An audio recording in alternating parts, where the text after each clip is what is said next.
and it was a little reshake of the overall situation, with Chris Froome fighting back to go into third place. Tomorrow the Tour de France will finish in Paris, and you know, I think Team Dimension Data could well provide us with a winner on this final day. Edward Bosenhagen rode slowly today because he's dreaming of victory in Paris tomorrow. You know, to win the Tour de France, you have to be a very special athlete. You've got to be able to climb the high mountains. You've got to be able to take risks at 100 kilometers an hour going down the other side. But if you can't ride what they call here in Europe the race of truth, the time trial, then you can't win the Tour de France. And you've got to ride the road alone, unassisted, and you've got to return a time very, very close to the day's winner. Because the race of truth means this is really where you can lose the Tour de France.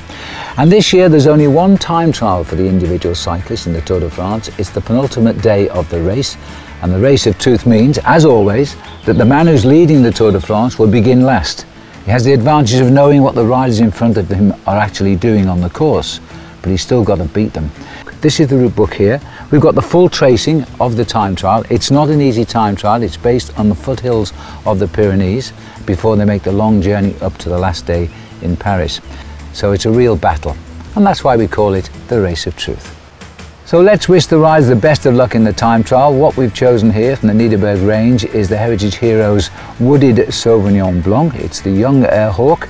It is a beautiful, clean, crisp wine, very zesty, smells of gooseberries.